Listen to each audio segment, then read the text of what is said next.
I'll be a business management associate, which is a sales position. We work a lot with data analysis, do a lot of marketing analytics, putting presentations together, and then we go talk to other businesses, usually at corporate headquarters such as Safeway, anywhere like that, and go try to either sell a product, or we work as vendor partners with a lot of people, so try to work with them in kind of a mutual partnership to get both of our businesses to increase in sales.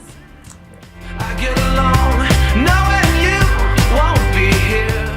One of the main projects I was given this summer was a new product introduction for Pillsbury frozen mini biscuits, which seems kind of like a small product, but it generates a ton of revenue. And so they gave me the opportunity to create a presentation, do a ton of data analysis centered around these mini biscuits and trying to sell them to Safeway corporate to carry in all of their stores. And so it took about a month to create the presentation. They flew me out to Pleasanton, where Safeway headquarters are located. They let me present it all by myself. I wasn't really given the aid of anybody else.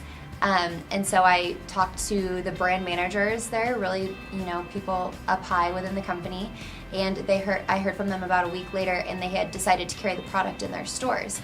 So they gave me the opportunity to create what is projected to make about $1.5 million in revenue just by being an intern. So that's something that really excited me, that as an intern I could do that. I just know that there will be even bigger things when I actually am a full-time worker.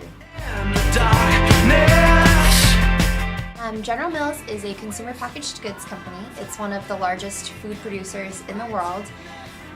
It's based in Minneapolis, but there are offices and factories all over the United States. It has brands such as Cheerios, Pillsbury, Betty Crocker, Campbell's, a lot of the brands that you are familiar with if you're up there.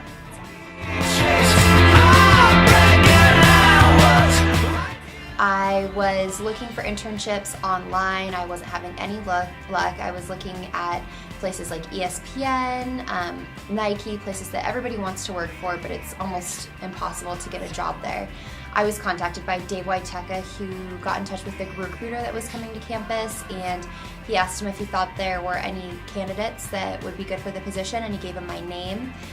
He sent me an email on a Monday that they were doing kind of an on-campus event, and so I had never really thought about sales up to that point, but I decided I would go just because it was a great company and it looked like an interesting job and they paid well. So I went to the information session. I was really interested in the job. The next day I had an on-campus interview. They called me back 2 hours later, and I had to do a series of tests. They have us do an IQ test, kind of a personality-based test. And then 2 days later, they called me back and they wanted me to come to Scottsdale for a final round interview. So that was a day and a half long of interviews, kind of with the big wigs in the company. And I found out the next day that I got the job. So it was a really quick process for me, and it just kind of came to me by luck.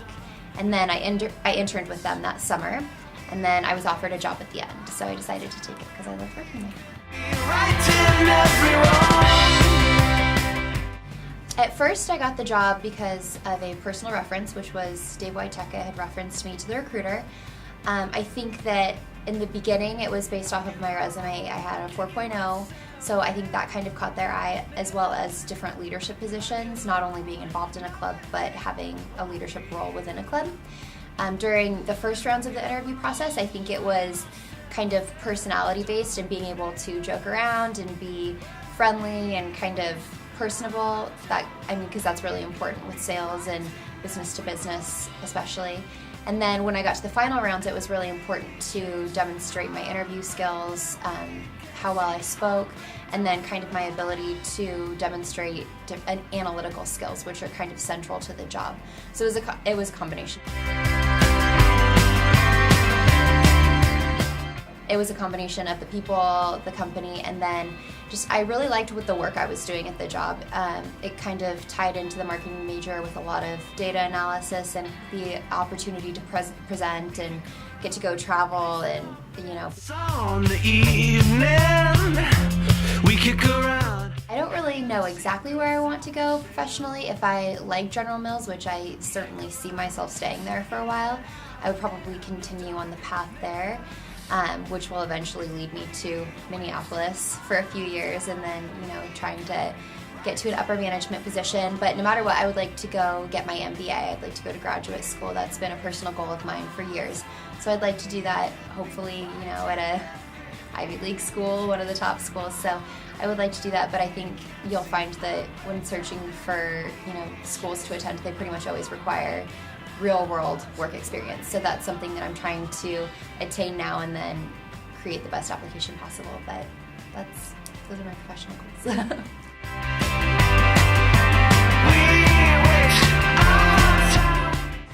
I would say certainly don't put it off. Start early. I think a lot of people believe that finding an internship is easy as long as they're intelligent and have leadership experience, which is not true at all. I know that through experience it's almost impossible finding a job online. I would say go for something that is more in a niche market instead of the really popular industries, which are sports and advertising and fashion and PR. I would say find something that you're interested in but that's still attainable, because in order to get into many of those industries, it's necessary to have a connection.